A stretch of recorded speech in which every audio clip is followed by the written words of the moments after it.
بار پیغمبر خدا همراه عایشه بودن.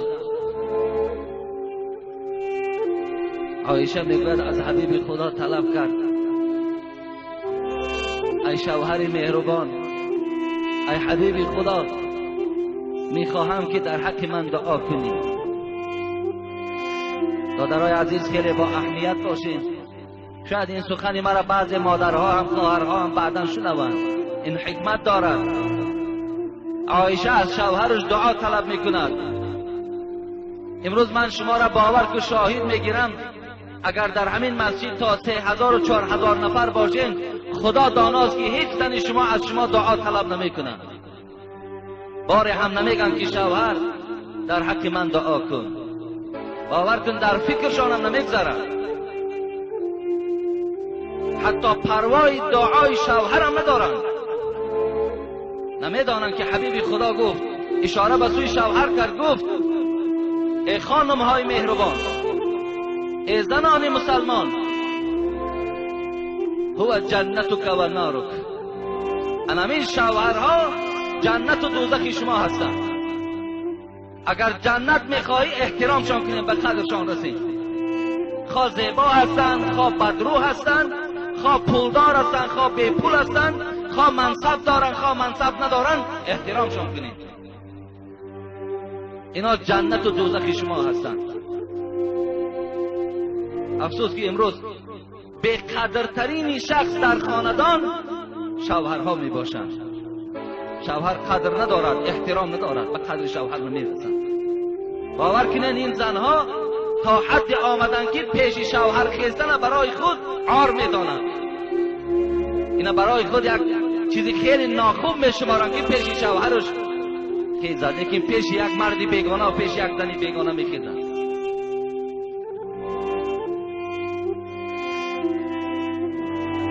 شوهرها را احترام کنید. دنیا نه آنقدر دنیای درازی هست.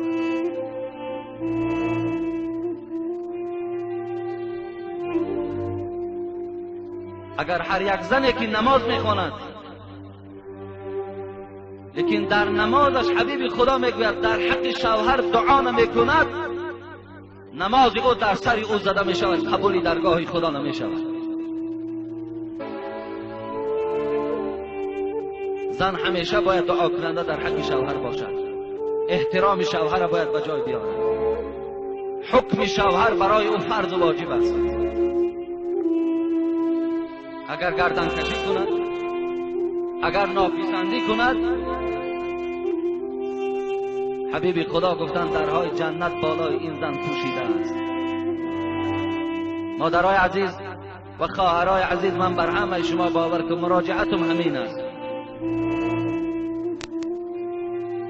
از تمام آن روزهای نافله‌ای که شما میگیرید، از تمام آن نمازهایی که شب و روز نافله‌ای که شما میخوانید، اگر یک بار بروی شوهر تبسم کنین، قسم به خدا از همه عبادتون بالا هست. یک بار به بالای شوهر تبسم کنید، یا یک بار پشت دست شوهر تا بوسه کن، از همه عبادتت بالاست. کوشش کن مادر عزیز، خواهر عزیز، کوشش کن که شوهر از پیش خود دست بردارد، گوید خدا تو را اهل جنت گرداند. کوشش کن.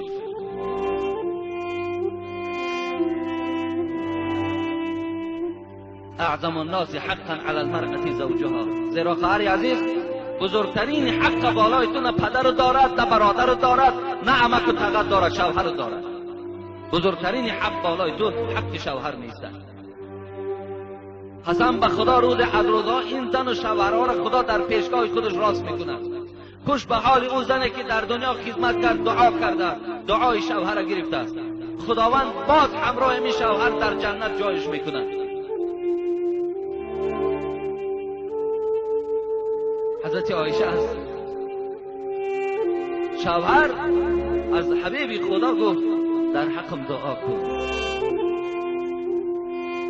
رسول اکرم صلی الله علیه و سلم دست مبارک برداشت، زیرا از عایشه راضی بود. زیرا عایشه همیشه در خدمت رسول اکرم قایم بود. همیشه پشتیبانی از رسول اکرم میکرد، شوهرش غیبت نمیکرد، شوهرش کمبودی‌هاش در پیش دوگانه ها و زنهای همسایه بیان نمیکرد.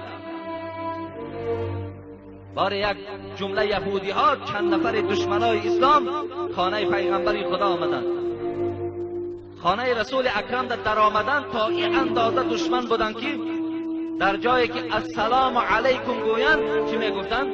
السلام علیکم، السلام علیکم، مرگ به تو باده محمد. وقتی این عایشه است تو این السلام علیکم از زبان یهودی ها شنید، این زنی با غیرت، این زنی پشتیبانی از شوهر طاقت نکرد، از جاش که گفت لعنت و مرگ خدا بر شما باد. حبیب خدا چیزی نگفته بود که عایشه پشتیبانی از شوهرش کرد، گفت خدا شما را لعنت کند، خدا مرگ به شما باد. گفت رسول اکرم گفت عایشه گو نرم باش، من که با اونها جواب گفتم و علیکم گفتم، مرگ و لعنتم بر شما باد. پشتیبانی را ببینید. امروز در ما مکتوب می آید که شوهر غیبت میکند، شوهر کمبودی‌هاش در پیش زنهای بیگانه بیان میکند.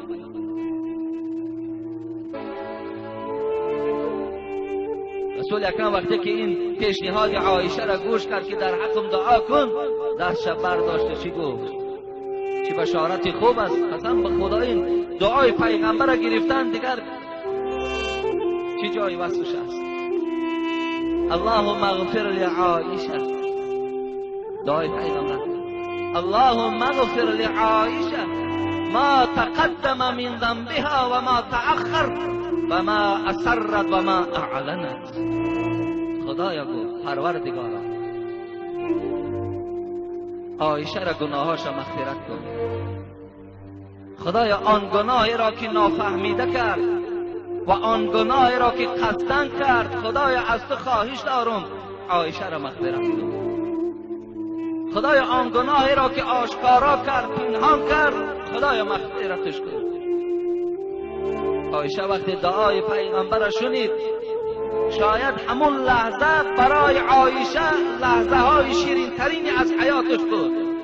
آنچنان میگوید خندید، آنچنان یک خنده زیبای عایشه را فرا گرفت، میگوید که تاب خورد آمد در بغل رسول اکرم زد.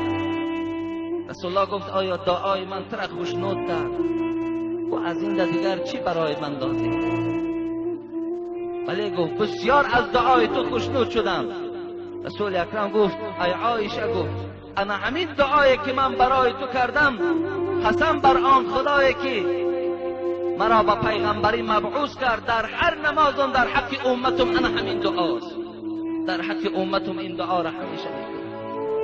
خدایا گناه های امت ما ببخش، این امت های بی پروا باشند، ناترسانه گناه کرده ایستادند. حبیب خدا مغفرت گناه ما را طلب